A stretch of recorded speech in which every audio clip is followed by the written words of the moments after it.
Tonight, election security is a big concern for many voters across the nation. With just over a week to go until Election Day, officials in Washington and Oregon are investigating fires at 2 ballot boxes, and they believe these fires are related. Good evening. We're glad to have you with us for the 9 o'clock news. I'm Anna Katayama. Our Carly Olson will kick off our team coverage tonight. She's learning more about who could be behind these fires. We're across the street from the Multnomah County Elections Office, where Portland police say a ballot box was the target of an incendiary device early Monday morning. Now, that ballot box has been replaced, but those who work for the Elections Office say this was a completely unprecedented event. I've been with Multnomah County Elections for 16 years. I've been in elections for 22 years. This is the first time any incident has occurred. It was around 3:30 Monday morning when Portland police say they responded to reports of a ballot box fire on Southeast Morrison Street near 10th Avenue. Thanks to fire suppressant measures inside the box, only 3 ballots were damaged out of hundreds. We use canisters that have a powdered fire suppressant, so it limits the damage to ballots. It worked exactly as it was supposed to. These images of a dark-colored Volvo S60, a clue they hope will lead them to the suspect.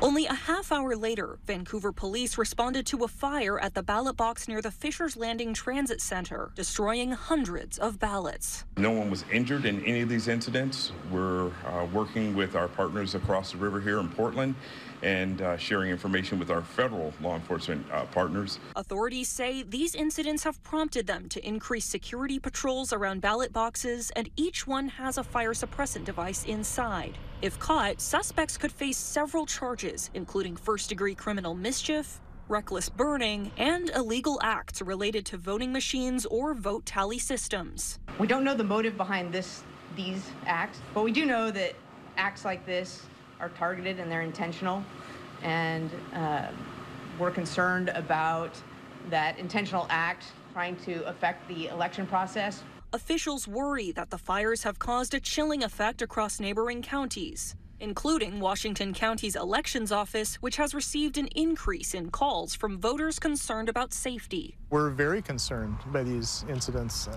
It seems like this is something new, and so we are taking it very seriously and making sure that we are prepared. Authorities say the case is still ongoing, and they plan to investigate to the fullest extent. Any form of voter intimidation, disruption, blocking of access, or vandalism at these sites will not be tolerated. Carly Olson, Fox 12 Oregon. An attack on American democracy. That is how Clark County's auditor is responding to concerns about ballots being destroyed in Vancouver. Police say they are increasing security at ballot boxes across the city. Fox 12's McKenna Marks continues our team coverage tonight. She spoke to a man whose ballot was likely destroyed in one of those fires. Hundreds of ballots were destroyed after someone put an incendiary device on a ballot box here at this location.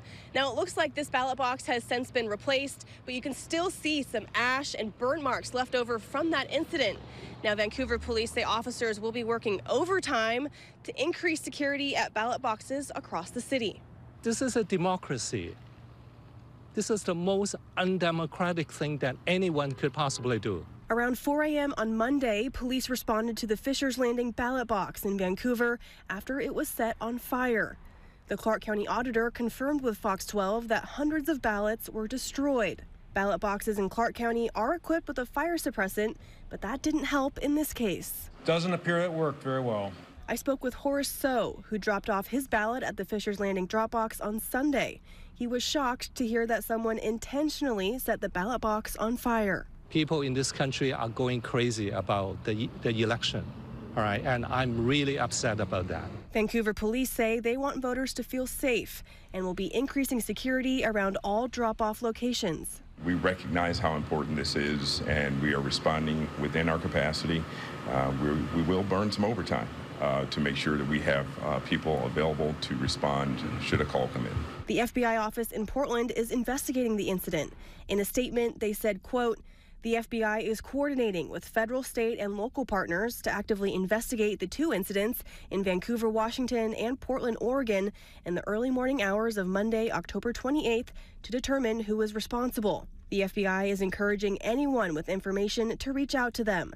The Washington Secretary of State is also commenting on the incident, saying, quote, "I strongly denounce any acts of terror that aim to disrupt lawful and fair elections in Washington state. Despite this incident, I have complete confidence in our county elections officials' ability to keep Washington's elections safe and secure for all voters." While the investigation continues, voters who may have had their ballots destroyed are frustrated. So tells me he plans on visiting the elections office to get a new ballot. I'm going to vote again. I want my vote to be counted. The Clark County Elections Office says if you dropped off your ballot at this location after 11 a.m. on Saturday, your ballot was likely destroyed in that fire, and you should get in touch with the Elections Office. In Vancouver, McKenna Marks, Fox 12 Oregon.